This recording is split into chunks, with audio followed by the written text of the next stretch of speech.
అందరికీ నమస్కారాలు. ఈరోజు నేను వరల్డ్ ఎన్విరాన్మెంటల్ డే రోజున విశాఖపట్నం వచ్చాను. మొట్టమొదటిసారిగా యూనివర్సిటీ క్యాంపస్లో చెట్టు పెట్టాను. యూనివర్సిటీకి ఒక డైరెక్షన్ కూడా ఇచ్చాం.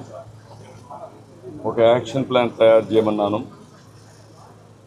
ఇందులో క్యాంపస్ ఒక ఆదర్శంగా తయారు చేయాలి. నెట్ జీరో కాన్సెప్ట్ తీసుకోవాలి. 100 సంవత్సరాల చరిత్ర కలిగిన యూనివర్సిటీ, ఒక హిస్టారికల్ యూనివర్సిటీ, నాలెడ్జ్ ఉండే యూనివర్సిటీ, ఎంతోమందిని బ్రహ్మాండమైన నాయకుల్ని తయారు చేశారు. రాజకీయ నాయకుల్ని, ఆంటర్ప్రెన్యూర్స్ని, అండర్స్ అకాడమిక్గా లీడర్స్ తయారు చేశారు. అలాంటి యూనివర్సిటీలో ఈరోజు నేను నెట్ జీరో కాన్సెప్ట్ని ఇంట్రడ్యూస్ చేసి, మీరు అన్నారు ఎండలు విపరీతంగా పెరిగిపోయాయి, ఎన్విరాన్మెంట్ మొత్తం ఇంబ్యాలెన్స్ అయిపోయింది.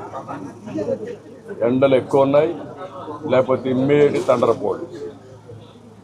ఇది వాతావరణం యొక్క మార్పుల వల్ల ఇవన్నీ జరుగుతున్నాయి. దీనిపైన అందరం శ్రద్ధ పెట్టాల్సిన అవసరం ఉంది. ఇక్కడ నెట్ జీరోలో మొట్టమొదటి సోలార్ చూశాను. కరెంటు మనమే ఉత్పత్తి చేసుకోవాలి. చాలా అవకాశాలు ఉన్నాయి.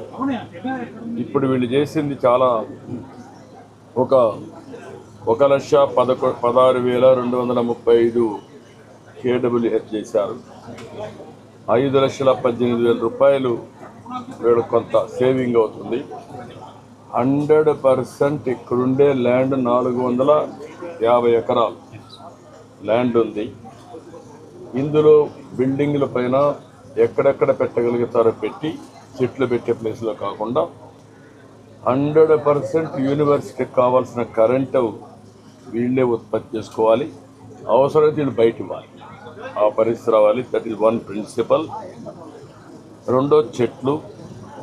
మొత్తం క్యాంపస్ ఈరోజు తిరుమలలో మీరు చూస్తే 89.5% గ్రీనరీ ఉంది. దానివల్ల ఈరోజు అక్కడ పోతే ఒక మ్యాక్సిమం డిఫరెన్స్ కనపడొస్తుంది. ఎండలకు టెంపరేచర్ కానీ, ఎండలు కానీ, ఇవన్నీ కూడా చాలా డిఫరెన్స్ వస్తాయి. ఇక్కడ 100% దాజీ అని హైదరాబాద్లో బ్రహ్మాండంగా చేశారు. వారిని కూడా పెట్టుకున్నాం. ఇక్కడ బయోడైవర్సిటీ పార్క్ కింద యూనివర్సిటీ తయారు కావాలి. ప్రపంచంలో ఉండే చెట్లన్నీ తీసుకొచ్చి అవన్నీ పెట్టి పిల్లలకి ఇది ఒక ఎక్స్పీరియన్స్ సెంటర్